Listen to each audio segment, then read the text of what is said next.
Hey everyone, this is Lynn Bartown, and you are listening to the A.P.E.X. Hour on KSUU Thunder 91.1. In this show, you get more personal time with the guests who visit Southern Utah University from all over, learning more about their stories and opinions beyond their presentations on stage. We will also give you some new music to listen to and hope to turn you on to some new sounds and new genres. You can find us here every Thursday at 3 p.m. or on the web at scu.edu/apex. But for now, welcome to this week's show here on Thunder 91.1.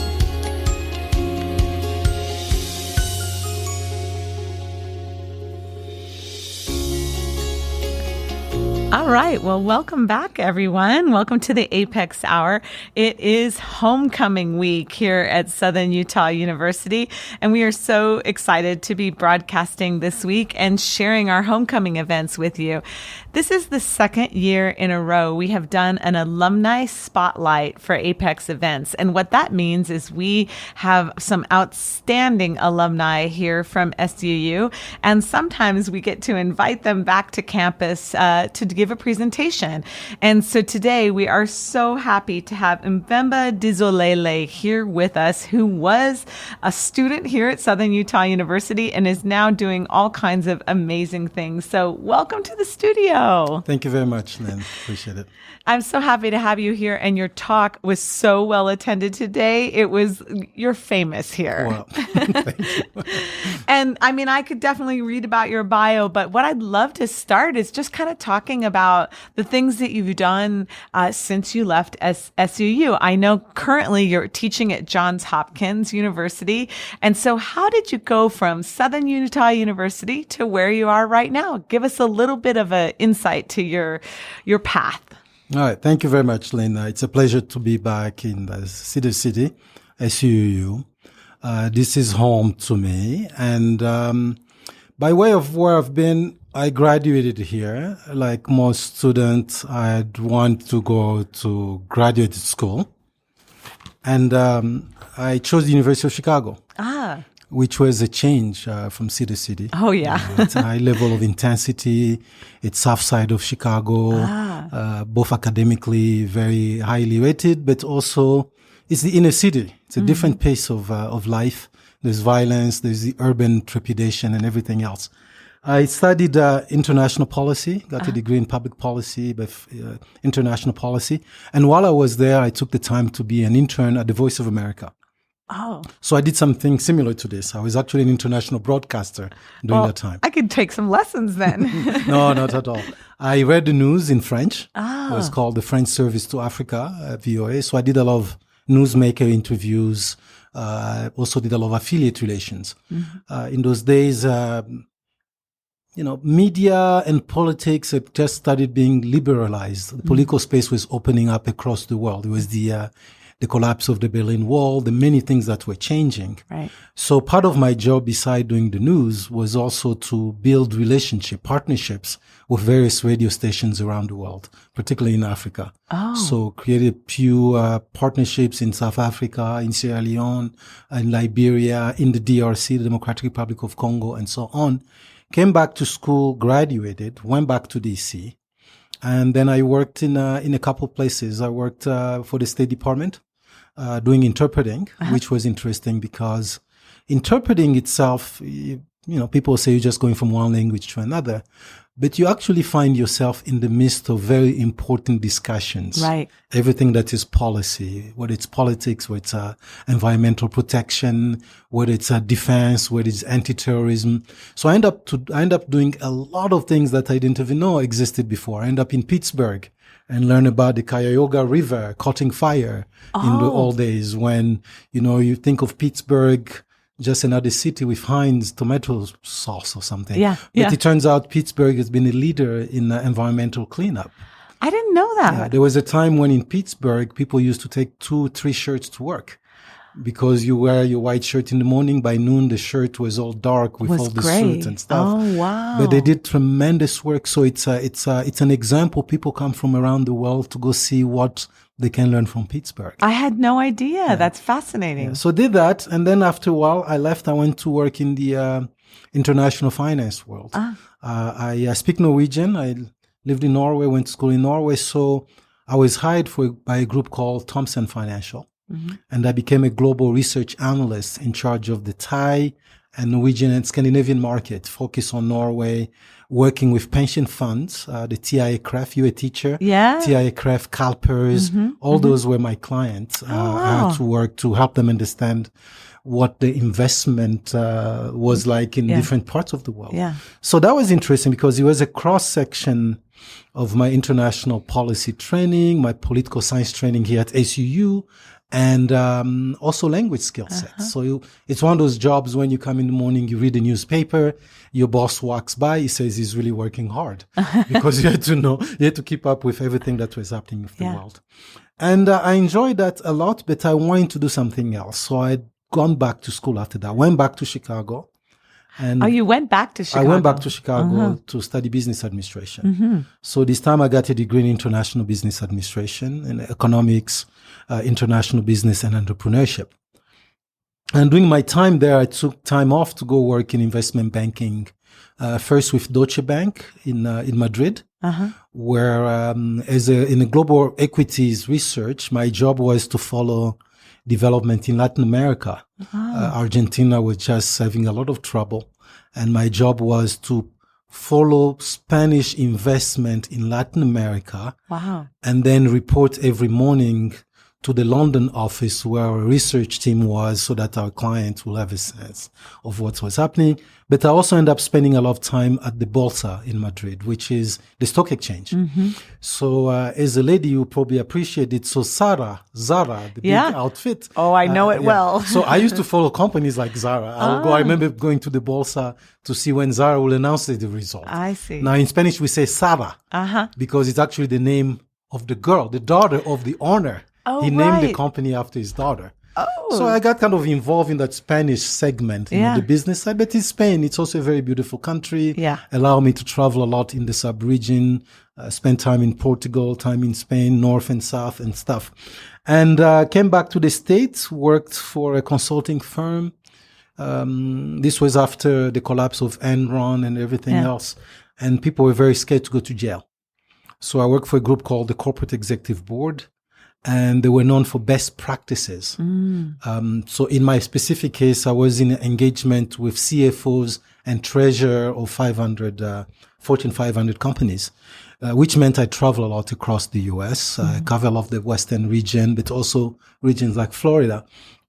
It was great, but it was not stimulating. CFOs and treasurers are not the most stimulating cast of people. They know their numbers, but that's about financial statement. There's only so much you can talk about when you look at the financial statement of a company.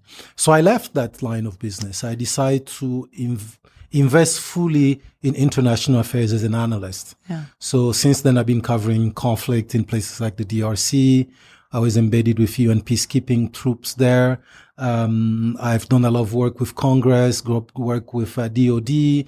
So I work in this intersection of international security, international politics, congressional stuff. So it's advocacy, analysis, and education. Did a tour with the Hoover Institution at Stanford University when I was a fellow, and spent about 3 years affiliated with them doing research and other things, and eventually landed up back in DC with Johns Hopkins School of Advanced International Studies. And over there, I teach courses on security and conflict. That's amazing. I didn't realize you had this duality in finance and international relations kind of going throughout your career. Yes. Were you always interested? I mean, was the international side of it, being involved in international education, and was that always a part of things and kind of always getting in the front of your mind and in your heart? Or is that something that developed the more that you explored the world internationally? No, the international part was always there. I think as a kid, growing up in Zaire, the Democratic Republic of Congo today, you couldn't help but be international in the sense, I mean, it's the heart of the world. It's at the crossroads in the sub-region. But I was also very much exposed to a lot of the international stuff. My first English teacher was a Peace Corps volunteer. I read a lot. A lot of kids in our part of the world our cartoon, the main cartoon at the time was Tintin, or what we call Tintin. Yeah. And Tintin is a world traveler, he's a reporter. So those are, as young as 8, you start learning about Al Capone in Chicago. You learn about Yeti, the abominable snowman in Tibet. You learn about the fakir in India. Yeah. So it's automatic. It's not almost, it's given to you through osmosis. Nobody says you're going to learn international affairs. Right. But you follow Tintin in Peru. Yeah. So you're forced to read about the Incas and stuff like that. But you also, even other cartoons like Asterix, you get to learn about the Romans and the Gauls. And so it sucks you in very early on. Yeah. But in my case also I read a lot. So through my parents, there was a lot of that stuff. My father, when I was about 9, one of my chores was to listen to the news in the evening and brief him. No way. Yeah. So, I made a lot of mistakes, but it helped me learn a few things in the process. Wow. Yeah. That was very forward thinking of them. What a great way to educate you and get you to articulate it back to them. That's amazing. Well, we were talking a little bit about some of the traveling that you do, and I'd love to ask you, what do you find most rewarding? I know you're in a position to be educating and giving workshops to the military and all different kinds of things. What particularly turns you on right now about what you're doing? I think it's just the idea to be able to influence somebody's vision of the world. Mm-hmm. Not because you want to to give your own vision, but to help them connect the dot.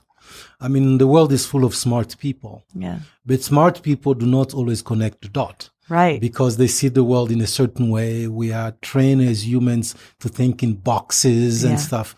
And people don't always see things that are right in front of them. Yeah. So I think with my varied background, my exposure to many things, I'm able to do that in ways that not many people can. Yeah. Fantastic. Well, it's already, I'm so enjoying listening to you and hearing about your life, but it's already time for our first musical break. All right. And listeners of this show know that I love music from all over the world. So I was trying to think, with your specialty in African studies and what kinds of things, and I have several things to play. I have 3 different songs, but there's a Senegalese artist who I've been just recently turned on to, and I have a little bit of information on him. And he's a part of the new, his name is Seko Keita, Keita. And one of the things that's interesting, and we were talking, I'm a percussionist, but he plays the kora and is bringing this instrument kind of into, sort of more crossover forms in music. And so I want you to check out a song from his, and again, you're listening to KSU Youth under 91.1. And this artist is called Seko Keita. And the song is called The Path from Gabu. Have a listen.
Okay, well, welcome back to the A.P.E.X. Hour. This is Lynn Vartan, and you're listening to KSUU Thunder 91.1. That was The Path from Gabu by Sekou or Sekau Kaida. And the way you spell it is Seckou, and the last name is Keita. And that instrument was the kora. And this artist is from Senegal. But my guest today, we were talking about the music of the Congolese music. And so, Mvembe Disolele, welcome back to the station. Thank you, Lynn. And please share with me. We were talking. I think that's as a percussionist, it's a little bit of a gap. I want to know more about the music of Congo. So you were saying that it's really a sort of essential piece for the continent from a musical standpoint. Correct. So the DRC, among the many things that we know the country for, minerals, the forest, the rainforest, the river, and all that. The DRC is a big powerhouse when it comes to music. So it's contributed a lot to world music. It's one of the dominant music houses in Africa, along with Nigeria and South Africa. The Congo has a long, over time, diverse music. So it delved deep into kind of rumba a la cubana. Oh, you really? have a lot of that. So often you can listen to music, especially from the 40s and the 50s, and not be sure if it's the Cuban playing or the Congolese playing. I didn't know that. Yeah, but in part because, there's been a lot of migration to human trafficking, through slavery into the islands. So there's a lot of that infusion of Congolese culture in the island, in the culture of the island, from Haiti all the way to Martinique. So if you listen to Zouk, you listen to Zouk, you listen to Compa, you listen to Buena Vista Social Club. Yes, of course. You get a lot of that influence. I see. But we also have to keep in mind that Cubans showed up in Africa early in the 50s and the 40s to build railroads. Right. So they brought some of the music back to the continent, which is a full circle. And the DRC has benefited from that quite a bit. And then you go through different generations. There's a style called rumba rock, which was really promoted by people like the late Papa Wemba, Jules Sungu Wembadio. You have groups like Cartier Latin, we have Kofi Olomide, who's like big idol across the continent. You have a specific sound that was developed by people like Franco Luambo Makiadi, and he played a type of what they call Congolese jazz. So it's almost impossible for you to be on the continent at a party and not listen to Congolese music. I see. And it's very dominant that way. There's also a strain of lady artists in Congo. Oh, okay. So this goes again deep into the 40s with people like ladies like Lucy Eyenga. Today you have people like Mbili Abel, and you have younger both on the instrument and on the vocal. Oh, and it's been so it's a very important feature of Congolese culture. And what is the Congolese jazz like? What style is it sort of an upbeat jazz, or is it more mellow, or does it have specific traits? It's more beat. It's somewhere in between. It's more tempo because there's a sembang. So the Congolese have learned to develop a specific sound with the guitar. Oh. So sometimes when you hear the Congolese play the guitar, you're not sure what instrument is that. Really? But typically is the guitar. So they've developed a specific strain that I may recommend some for you. Yes, for please. Your audience, Yeah. Is there a specific guitarist that comes to mind? Oh, there are many of them. There's one named Rigo Starr. There's one named Franco himself was a big guitarist. Oh, okay. So that's what he was known for. Well, we'll definitely try to get some artists written down, and we'll post it on our website. So Absolutely, I'm sure pleasure. people I can't wait to study it and listen it. Thank you for sharing that. Pleasure. Well, as we talk about the Congolese culture and some of the topics and some of your research and your travels, can you give us a little bit of a outline of your talk today? For those who maybe didn't get a chance to hear it or who are listening now and want to know a little bit more about your presentation today. So my presentation today was called Congo at the Center of the World's Revolutions. And the objective is simply to point out that, countries are not created equal. Like human beings, countries also have specific DNA. Those are powerful statements, both of them. So... And this depends on the history of the country, where they're located, what kind of endowment they have. Right. Some countries have more resources, financial. Some countries have more natural resources. In the case of the DRC, because of its resources, has been present at all the major development of the modern world. Wow. And when I talk about that modern world, I'm talking about starting in the 15th century. Wow. You know, what I call the series of world revolutions. So I talked today about the Spice Revolution, which triggered the so-called exploration age. Portuguese and Spaniards being the powers at the time, set out to discover the world, quote unquote, but really what they were looking was to spice the regime, the diet. Right. The food was very bland in Europe. British, the food is still bland today. You have to bless them. But they had to find the curry in India, they had to find the pili pili and the paprika elsewhere. But that endeavor, that initiative spurred tremendous growth in the economy. People were making millions of dollars, maybe billions in today's, with inflation accounted for, trading with spices and shipping. So it's per shipping, it's per good health because the food was tasting better, was healthier, but it's also spur scientific development, right? So the exploration itself is not just about getting on a ship. Getting on a ship means you have to have a financier who invests so you can build your ship. Right. That's why people like Christopher Columbus need the backing of queens and kings. Exactly. But you also need it beyond the financier. You need people who be the scientific side of it, right? The cartographer, the mariners, the guys who follow the stars. So it doesn't happen to the way it happened to Christopher Columbus. He got lost. Yeah. Well, thank God for him. He was able to find his way back. Yeah. But he got lost. Yeah. So you have all this development that are happening as part of that spice revolution. Yeah? But as part of that spice revolution, we also end up with slavery. Right. Yeah? Because this discovery created new needs of labor and stuff. So the same places where these Western countries at the time, these powerful nations were sending the navigators, they start doing things that shouldn't have been doing, like selling human beings.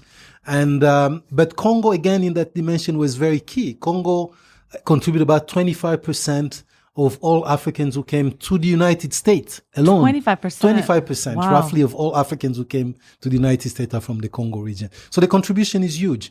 The incidence is much higher in the islands, places like Jamaica. Bob Marley sings about Congo Bongo Man. Oh, right. Haiti is very Congo nation, as they call themselves. Then by the time you get to Martinique, you still have a lot. Again, I said Buena Vista Social Club. When you talk about Macumba and Candomblé and Santeria, you get a lot of Congo culture element in yes, there. Yes. During the speech today, the presentation today, I talked about New Orleans. If you get to New Orleans, you have Congo Square. Congo Square is there because I love where the African used to go. Again, I love heavy presence of Congo people who were there. The way they bury people in New Orleans with music, that's very much can be traced directly to the Congo culture. I remember walking one day, I was in Jamaica.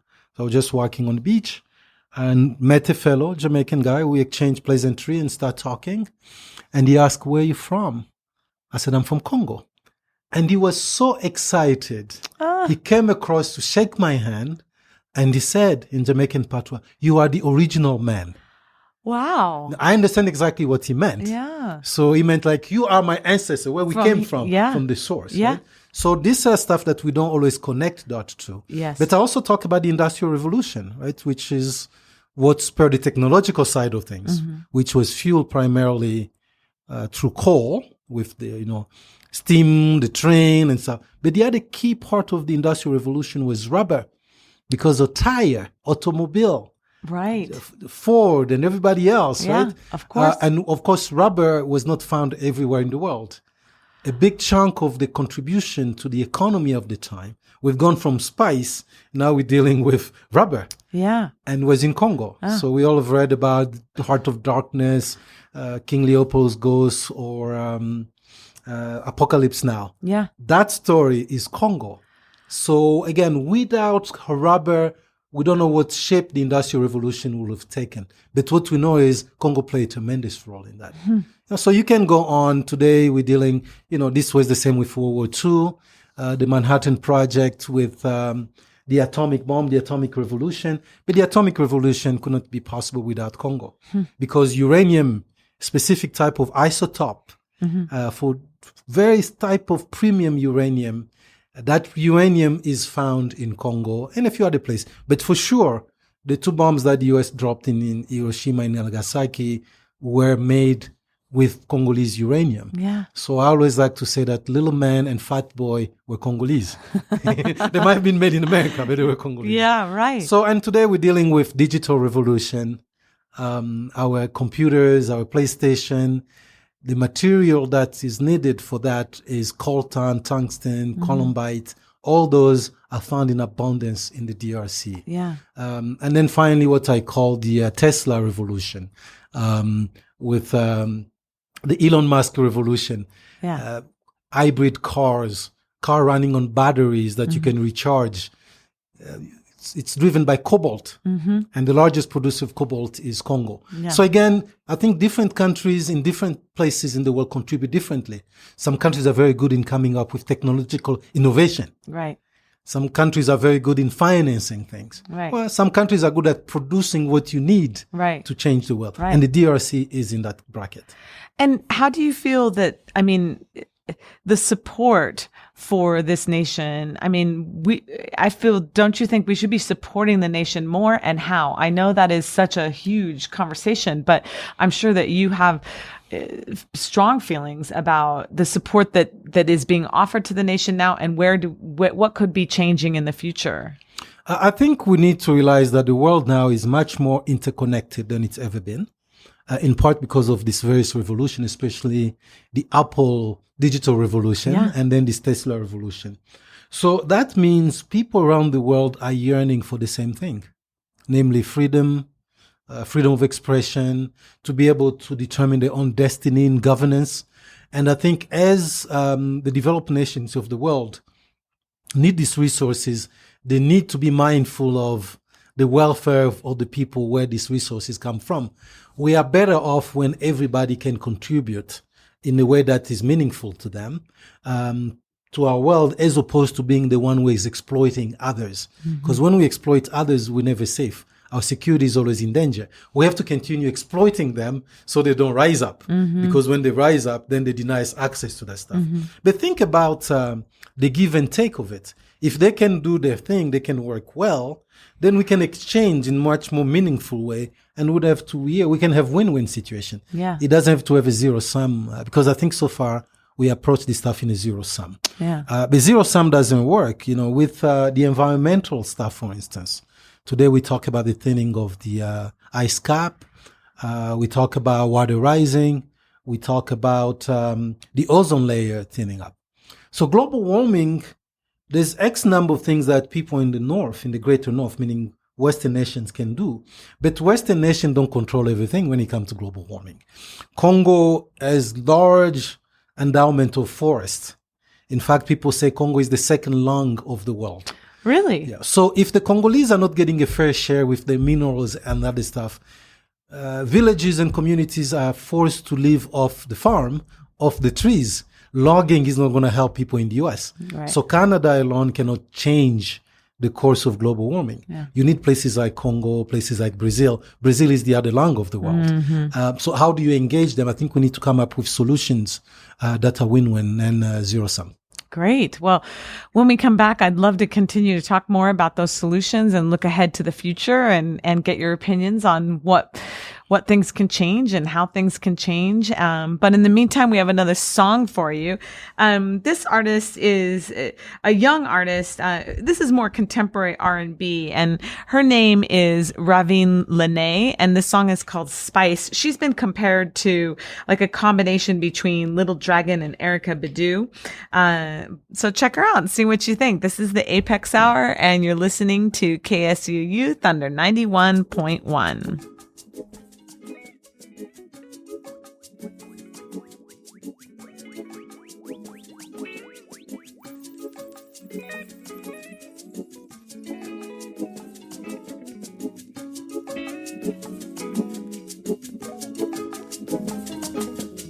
If you stone me right, flavors come take over. I can never say I treat you right. And you handle spice. Take me up, shake me up until the mix is right. I won't be nice.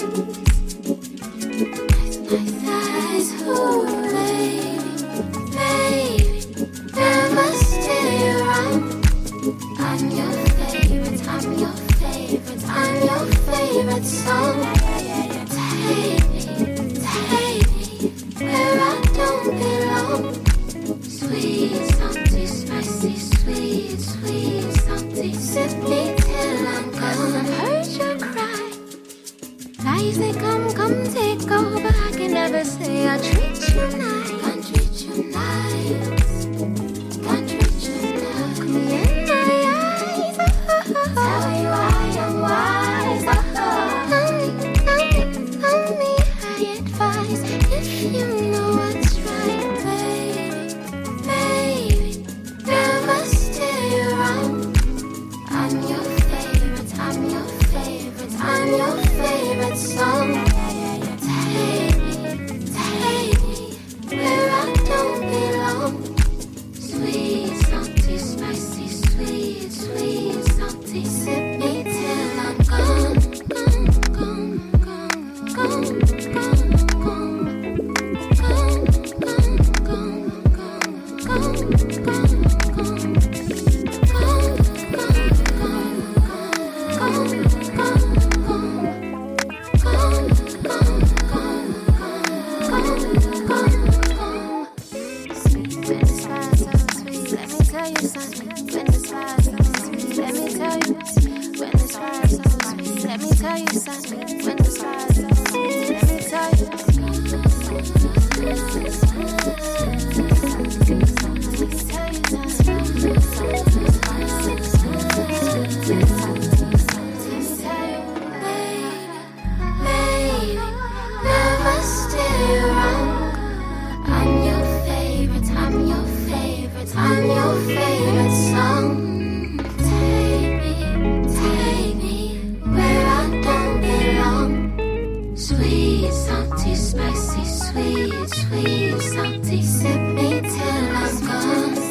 Okay, welcome back to the A.P.E.X. Hour, KSU Youth under 91.1.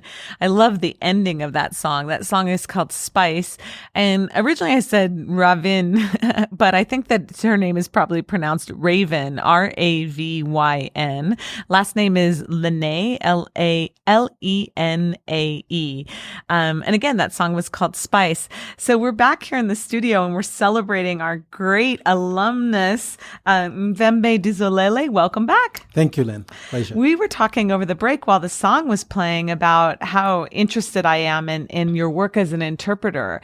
And I'd love to just ask you a little bit more about the art of interpreting, both in language interpretation, but as you view yourself as an interpreter in other ways in your life. So if you could share with us, first of all, what you think about interpreting and how it goes beyond just language, and then let's see where that takes us. Yeah, I spent some time working as an interpreter, about working mostly French, Spanish, and English.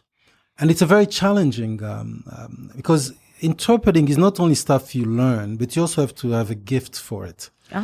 Because it's really lending your voice to somebody else's thought. Right. Yeah, and for the benefit of a third person. Yeah. Right. So, which means it's almost, interpreting is almost having an out of body experience, because you can speak the language, but you're not capable of interpreting. It happens in real time. Mm-hmm. It involves feelings beyond words. It involves thoughts beyond words. And it involves you connecting with the person for which the message is intended. Yeah. It's not about you. So you become the vehicle under which this communication, this exchange between various parties is taking place. Yeah. And I think, which is different from translating. Right. Because translating, you have a time to go to the dictionary and you can flip, you can try to find the nuances, you can wait for 5 minutes to come back to the document. Right. In interpreting, I don't have time for that. Right. And in fact, that's why sometimes they've blamed wars and other conflict on the interpreter. Yeah. Because, that's not the word, that's not what I meant. Yeah. Right? But I think that skill set for me, it's helped me a lot in other things that I do. I see. You know, whether when I was working in investment banking in Spain or whether when I was working for Morgan Stanley in London, because I then connect the dot in event in a way that makes sense to the people who might be looking at the event and seeing different things. Because in reality, you know, people always talk about the devil being in the details. Right. I don't see it that way. I think the devil doesn't live in the details. Maybe he come once in a while in there to check the details out or mess the details up. But I think the devil lives in the definition. Ah. Right? And the definition is exactly what matters to you. Yeah. In other words, you see something, how you define that things determines what you experience and how you engage that thing I see. or that being or that situation, right? So, and different people can see different things and define them differently. And people can even use the same word and don't have the same meaning to it. Yeah. And that becomes a serious issue. So, you know, I think this is why economists, bless their heart, they always say, assuming this, they always have to make assumptions so everybody understand what exactly they mean, you know. So that's become, so I see part of what I do, whether in writing, whether in analyzing world security and other international affairs, is to be an interpreter in looking between the lines, reading between the lines, saying, what does this mean? Or somebody may say, but I see this. You say, well, can we turn the thing upside down? Let's see if you still see the same thing you were saying before. Yeah. And that becomes a very important thing. And I think our education should actually prepare us more as interpreters in life than anything else. In your teaching and in your work with students, or even in the workshops that you give, are there any ways that you can recommend to students or interested people to develop this sense or this ability to interpret? Is there a way to hone it or to learn it? Well, I think first and foremost is through interaction, right? Because as human beings, we are learning beings. Yeah. Right? So it's always a give and take. Every interaction we have with our fellow human beings hopefully leave us better off than we were before. I love that. We learn from what they say. We learn from the way they act. So I would say the idea to learn more, we need to lower our guards so we can truly interact with our fellow human beings, because then we learn. And that learning serves us in other situations, right? So what I've learned through my interaction with you, hopefully will help me interpret certain situations. Yeah. Yeah. So, and me as well. Yeah, vice versa, right? Yeah. So I think through that becomes very important. Often we don't see things because we have our own blinders, right? We want to see certain things. Early on in the program, I was talking that we are trained to think in boxes. Yes. But in reality, life is not about boxes. No. We need to learn to take the panoramic view. I love that. That's a great quote. Take the scenic route. It's always more interesting. It takes longer, but it's always better. So I think that's part of. So as we go through our education at the places like SUU, through our readings, through films, so whatever we do, hopefully we are learning new material that challenge our lenses, maybe make our lenses, our prism much more clear and transparent as opposed to tinted and colored as they often are. Our lenses are tinted but through our experiences, our culture, our personal lives. But we need to try to get those tints, those colors, those films away from the lens so we can see much clearer. And I think that makes us better interpreter that way. That's a beautiful, beautiful way to put it. I love that. Thank you. You're welcome. Keeping on the student route, one of the things that we talk a lot about with students is, where they go from here and all of these things. And one of the questions I asked you earlier, which I'd love to talk a little more about, is what did you gain from your time and your undergraduate degree here at SUU, or even in school in general, that may help students moving forward? Is there any words of wisdom that you have that we could maybe talk about a little bit more? Yeah, I think when I reflect on my time at SUU, but also as a graduate student, I'll say, first of all, don't take things that seriously. It's not that serious. Right. It's not that serious. So take the time to know your classmates. Yeah. take the time to actually go to the syllabus, to the course listings. Yeah. And take more of the classes you like and less the classes that you must have to take. We have enough in the curriculum everywhere. They require so many required courses, right? GE and others. Okay, take those because you have to take them. They require it for you to graduate. Right. But I think you need to make your education in the way that a la carte. What do you want to do? What do you want to see your life be like? If you have to design your own life, your own little resume as a freshman, as a sophomore, what would you like to be? Do you want to be the Renaissance woman? Yeah. Or do you want to be just the nerd? Right. I think it's much better to be the Renaissance woman. Even Einstein was a Renaissance man. Yeah. That is known for all the nerdy stuff, E=mc² stuff, But really, he was a much broader person. So I think take classes that you're afraid of. Do not be afraid to have a D. It's fine. I had a D when I was here. I didn't die. I graduated summa cum laude with my D. I went on to one of the best schools in the world. Exactly. So do the best you can do, but really enjoy your time. It's only 4 years of your life. We live to be 85. Imagine 4 years. So you don't want your 4 years to constrain the rest of your life. Take the classes you want to take that you enjoy. Don't choose your major in relation to work. Choose your major in relation to your own fulfillment.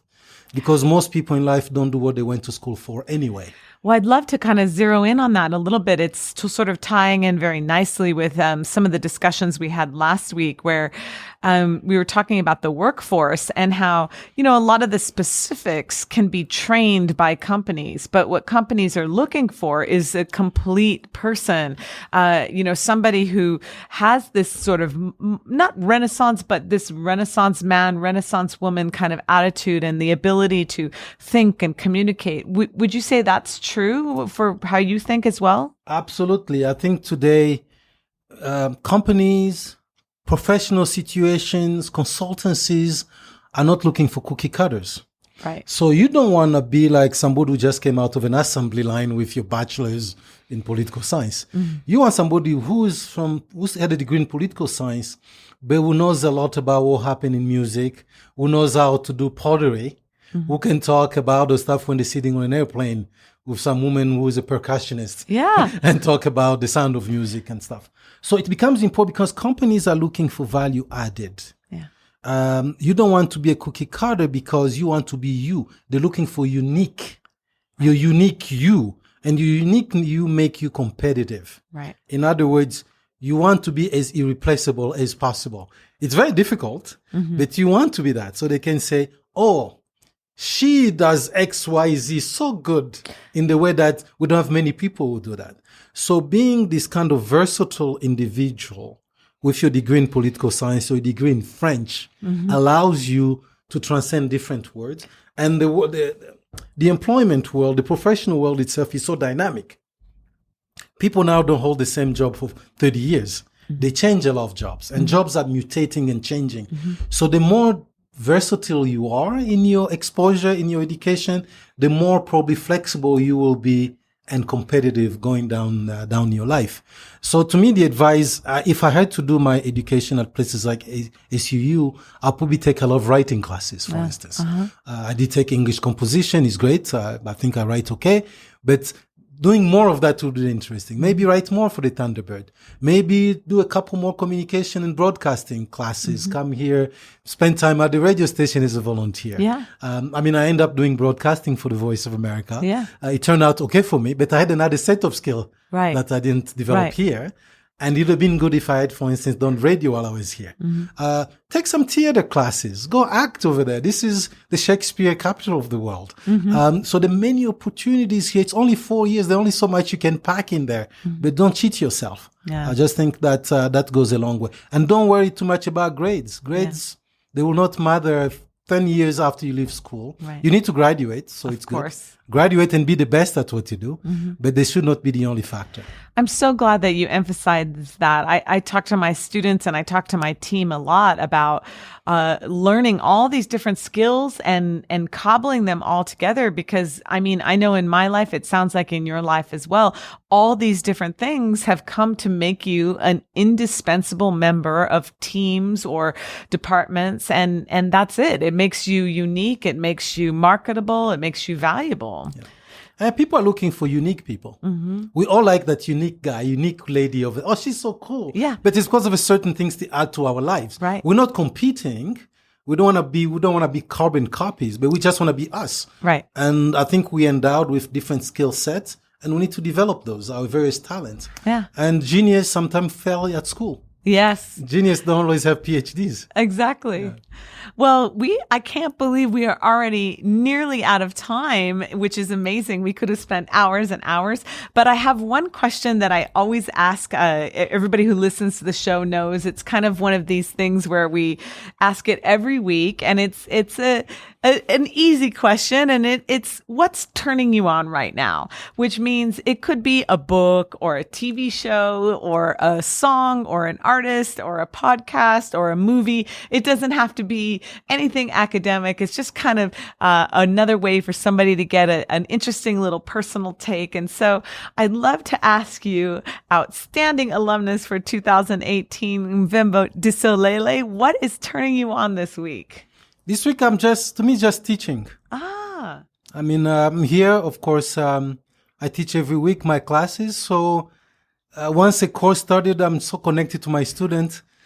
I cannot wait to get back to them. So I'm driven just by that connection. And I asked you this earlier, but what are those classes that you're teaching right now? And I know you have a really exciting one coming up in the spring. So this semester, I'm teaching a class called Conflict in the African Great Lakes.